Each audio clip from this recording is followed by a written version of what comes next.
Hey you, I'm Sarah Turner. I'm a freelance medical copywriter and copywriting mentor. And if you are familiar with my YouTube videos, you might notice that I am in a different location.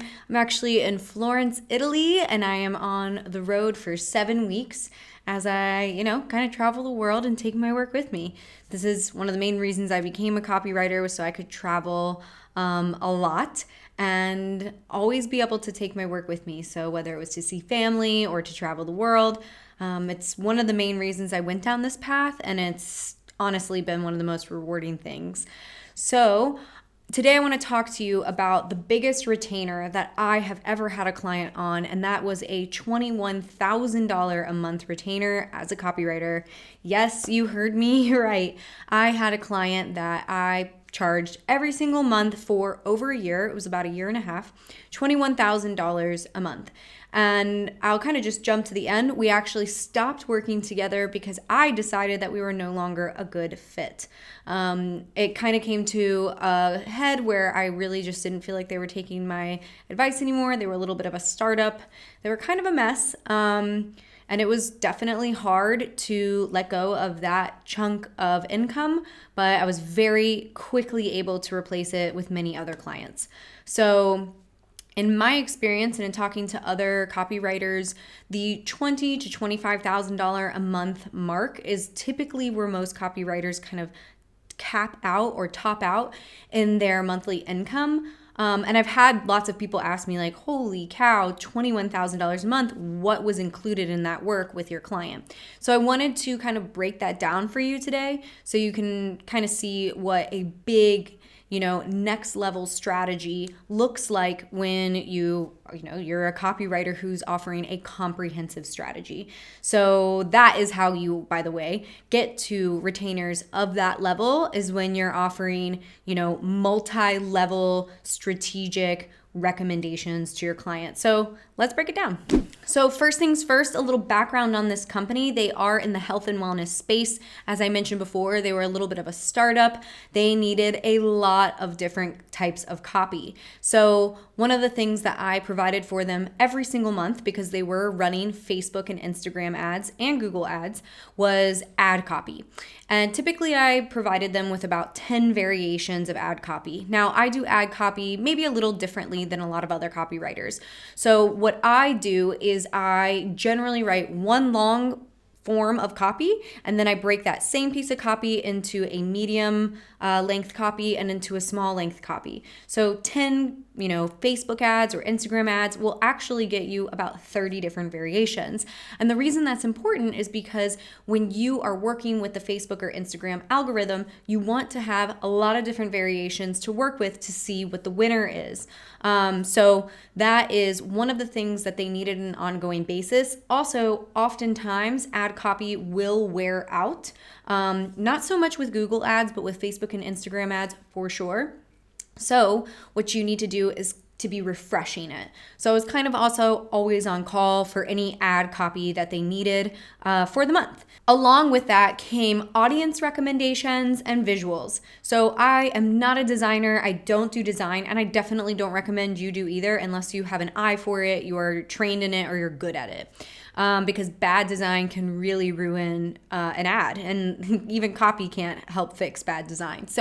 But what I did do was I made visual recommendations to accompany my ad, meaning just visuals, images, graphics, whatever it was, and worked closely with the graphic designer to make sure that it was cohesive, and any language that was used in the image itself was also seen in the copy. Oftentimes, the graphic designer would just pull pieces or lines from my copy and use it in their design. The other thing is I made audience recommendations. So I would poke around in Facebook Ads Manager, look at a bunch of different audiences, see if I could figure out some good ideas for different types of people that we could target who might be interested in our product. The next thing that I provided for them almost every single month, and this might surprise you, are an opt-in, which included a lead magnet and an opt-in page. So oftentimes people think of these as one-offs because you get to a website, there's a pop-up, it says, do you want to sign up and get this free ebook? And here in exchange, we'll get your email address to send it to you. And people think, okay, I've created one opt-in and that's it. That's all I need to do. But in fact, you can have many different opt-ins. They can become CTAs at the end of blogs, for example, or at the end of a products page or of a page on your website. And so when you have many different opt-ins, especially if you have different products and you want to bundle them all together, then you can have different opt-ins that relate to different needs a person might have and why they use your product. So I'm going to use a different company, for example. For example, a company that I used to work with, which was e-commerce based, it was products for people interested in the keto diet. What we would do is we would create many different opt-ins that were related to why somebody might be on the keto diet. So maybe there's an opt-in for weight loss. That's a pretty common one. Maybe there was an opt-in that has to do with mental clarity or acuity. Maybe there's an opt-in around building muscle.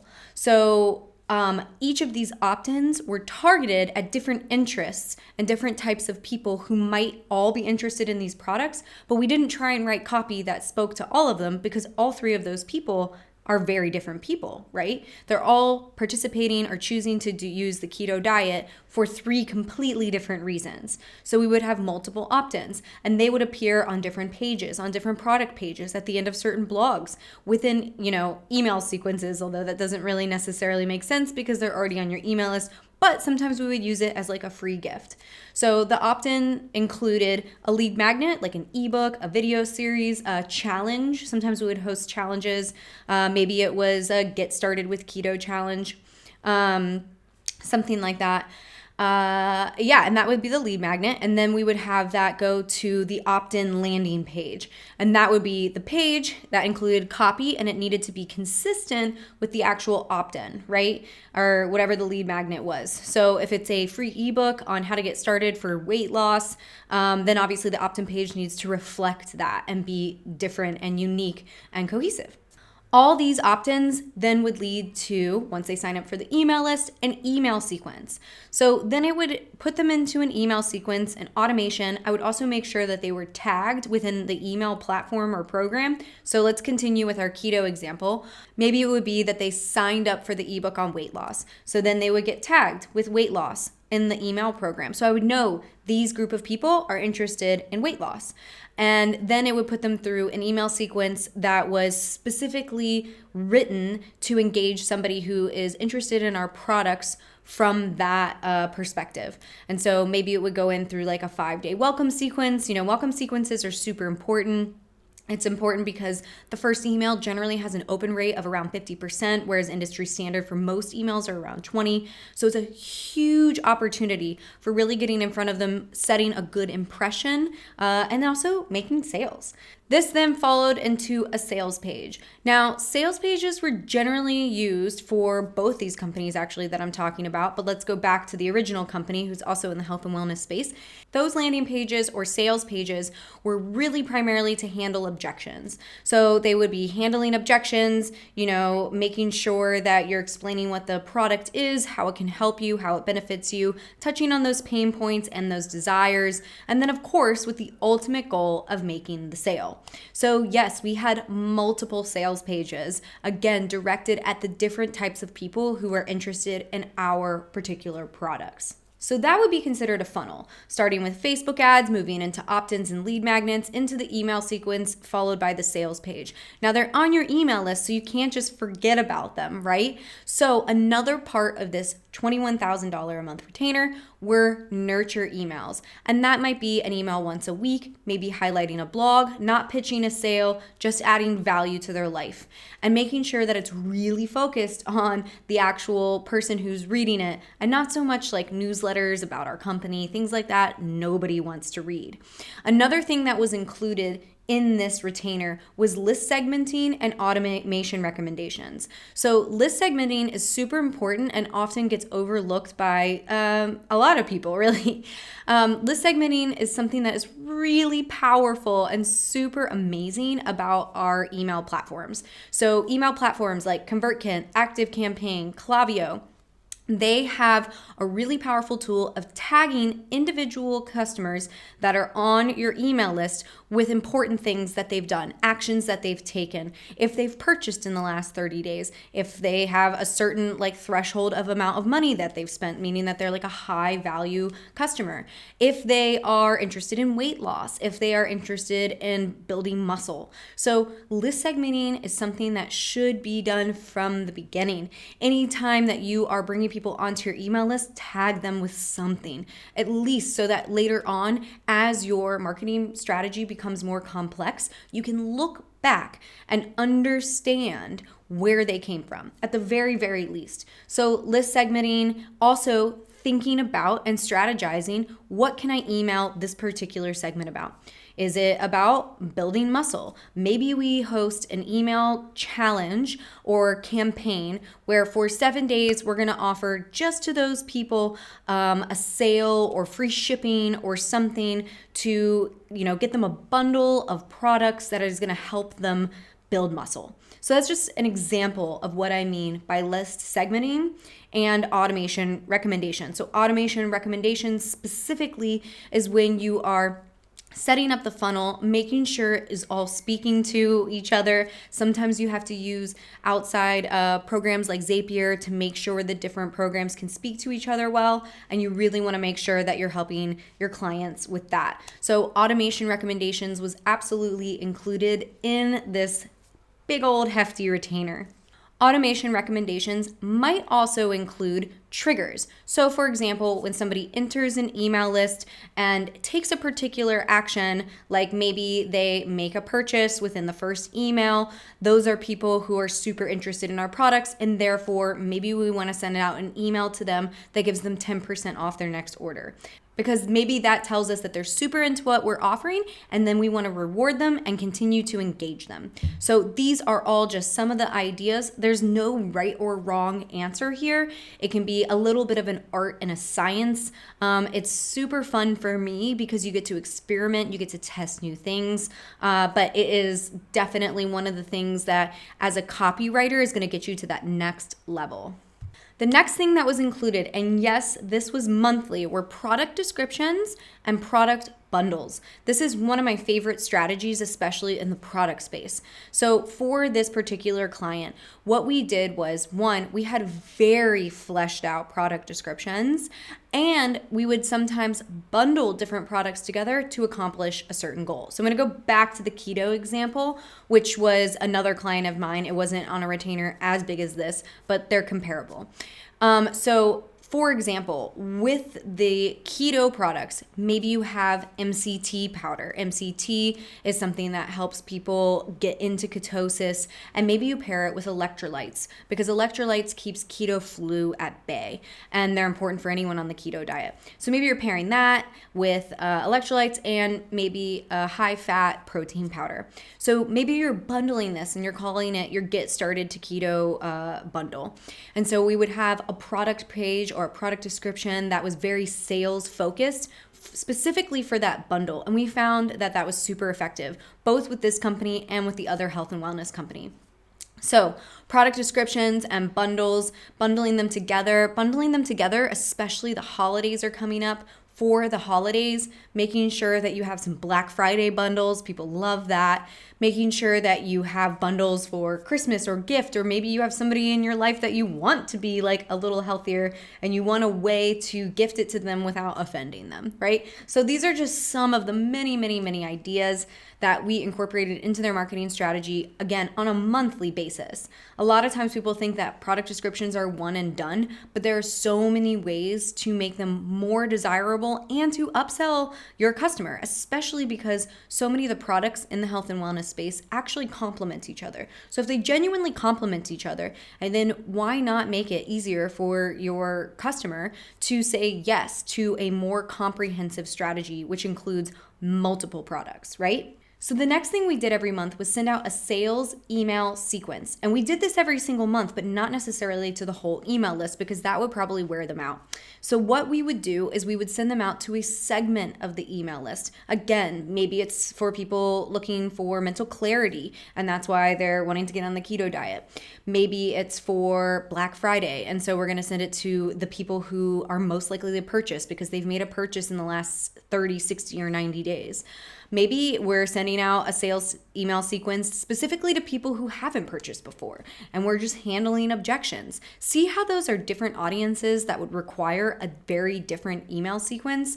So every month we had some form of sales email sequence going out. One of the benefits of this is it didn't really cost us anything. I mean, it cost the price of a copywriter, but I mean, these clients, both of them actually, went on to make millions of dollars from these email sequences. So it is so valuable to them, right? When you can write an email sequence that generates tens of thousands, hundreds of thousands, millions of dollars, it's so worth it for a client to pay such top dollar for a copywriter. So going back to those sales email sequences, they are often relevant to the time of year or to the segment so that you can engage different types of people based on their interests. And then finally, the last thing that was always included every single month were 4 blogs, 2 pillar blogs and 2 long form blogs. So it's really not a good idea to write short blogs anymore for SEO, especially if you're working with a high level client like these clients are, because you want to make sure that you're actually aiming for that number 1 spot in Google. And so that was always part of our strategy. However, long form blogs are extremely time consuming. So I felt like I could really only take on 4 blogs a month to keep them super high quality. So 2 pillar blogs, again, written specifically to go after the number 1 spot in Google for a particular keyword, right? And I would do the research around that to basically beat whatever else was out there. So I would go look at the top 3 spots for Google for a particular keyword relevant to our products, and then I would write something that I thought would beat it. And if you take the time to learn about SEO and you actually implement it and have practice implementing it, I, with pretty good predictability, could actually do so. Sometimes there were situations where it would be very difficult for me to take the number 1 spot because a major publication had it, like Healthline or WebMD. Those can be very difficult to beat, but for the most part, you can kind of figure out, once you've been doing this long enough, where you're going to end up. And then I would do 2 long form blogs. And now the long form blogs would be just like a little bit less, maybe between 1,200 and 3,000 words, whereas pillar blogs are usually between like 3,000 and 5,000 words. But here's the thing about blogs, because people often are like, blogs are content. Yeah, they can absolutely be content if they're just informative, but they can absolutely be copy. If they are written with a CTA in mind to get people to take action and to purchase your products, they can absolutely be copy. So at the end of most blogs, I would loop it back around and have a place where they could sign up for one of those opt-ins, one of which was relevant because at this point we've got many to choose from, and put them back into our email list if they aren't already there. And the other thing that I would do is throughout it, I would present problems and offer solutions. And what would those solutions be most of the time? Our products. Again, only if our products actually solve those problems, right? So always keeping in mind that I'm always including that in my assumptions when I talk about copywriting. But this is how you can create a big picture strategy for your client that includes a lot of variations of copy. Quite honestly, this is my favorite way to work. This is how I particularly like to work with my clients these days. And it's kind of the only way I work with them, is to have such a big picture strategy like this because it's enjoyable. It's so much more enjoyable for me to write different types of copy than it is for me to just stick to one type of copy. But that's just me. Other copywriters, they stick to ads. Maybe they stick to landing pages. Maybe they stick to emails, and that's totally fine. I mean, I definitely love and prefer email sequences. I think they're a lot of fun. I love how conversational they are, and I love how they can really focus on just one particular story. So if you have ever wondered what it looks like to bill a client $21,000 a month, that, my friends, is what it looked like for me. Are there other variations of this? Absolutely. Always. There's so many different ways that you can make copywriting work for you. Truly, truly, truly. So this is just my way. So I hope this helps. I've been asked this question a ton, which is why I decided to make a YouTube video about it. So leave those comments because I really do read them and I really use them to influence what videos I make in the future. And please hit that thumbs up button if you found this interesting or helpful. And of course, don't forget to subscribe. Thanks, guys.